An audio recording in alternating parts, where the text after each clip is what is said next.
Hey guys, Budget Girl here, and today I want to talk to you about some weird ways to save.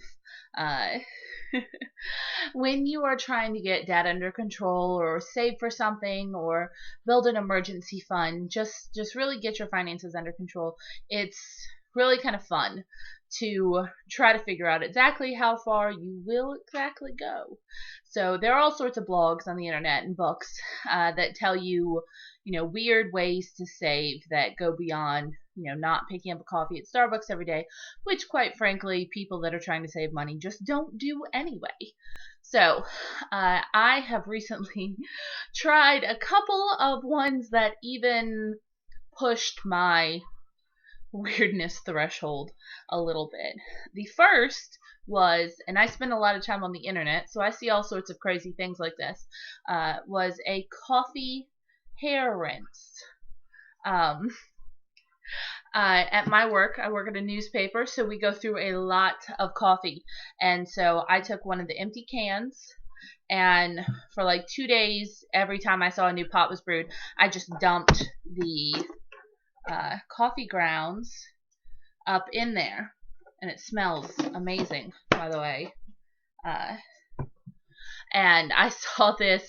It was a rinse, basically. I guess you get a bunch of old coffee grounds and you put hot water in them, and then you rinse it through your hair, and it's supposed to make it really soft and shiny. And if you have dark hair like me, it's supposed to give you some, basically do a color rinse on it, or it makes them a little darker. So I figured it was worth a shot.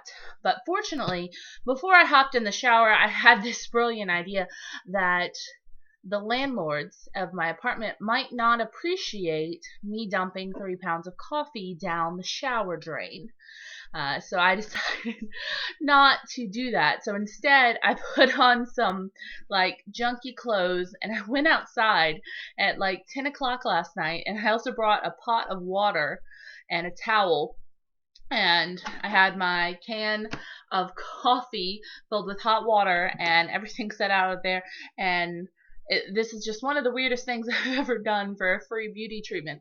But I flipped my hair over in the grass, and I poured the coffee all over it, and it was gritty, and my hands were covered in it.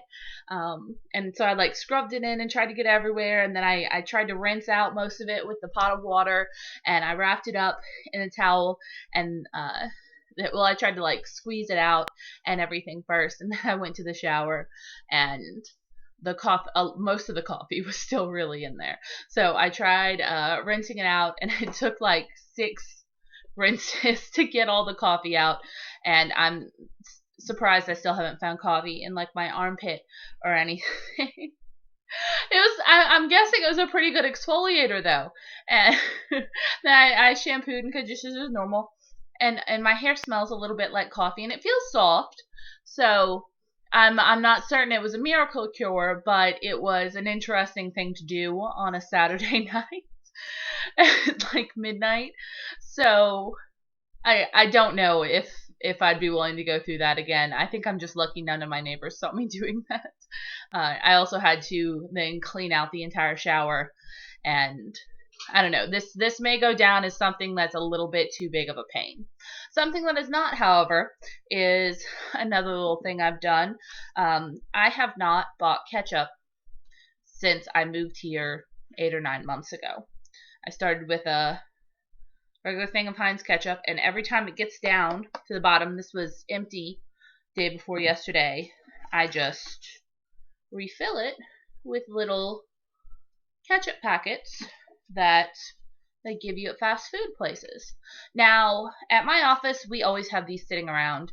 It's people just dump them on the coffee table, and so you can, people take out. Now, I never would advise you to steal these from restaurants, because they have bills too, or gas stations or anything like that. But I do, every time I go through a drive-through, I ask for more ketchup.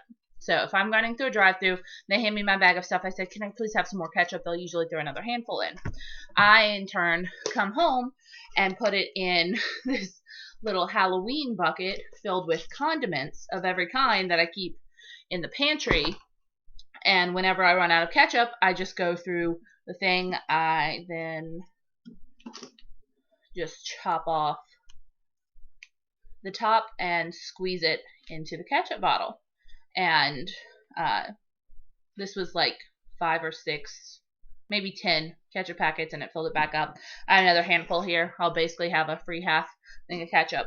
And I don't think I use more or less ketchup than anyone. I'm not ketchup crazy, but I use it occasionally with burgers and fries or fish or stuff like that. So that's, and I realize it's like a $4 savings every 3 months, but that's a $4 savings every 3 months. All it takes is just a little bit of effort. Now, I never thought that I would be the ketchup packet transferring type of budget person, but you know what? I do it while I'm watching TV and I'm not really doing anything else, and I'm saving money. And it's really important, especially when you're on a long budget journey like I am. I'm paying off $31,000 in debt. It's important to keep yourself motivated. So part of the way I do that is by trying crazy little free like hair things and ketchup. And I also just read freaking everything. I get I get all sort of like finance books and money books and like how to save things at the library, and I spend some free time doing that and looking online at frugal blogs and everything, and it really keeps you going, and it teaches you new things that you can do occasionally to really just rake in a couple extra cents or a couple extra dollars, and that can keep you motivated when you're not feeling as much like you're making progress, or if you're discouraged. So I don't know if I would try this. I don't know if I would recommend this, but it was free. I didn't lose anything, and my hair smells like coffee now. So anyway, if you have any awesome, a little bit crazy money saving tips, please put them in the comments below. Budget Girl out.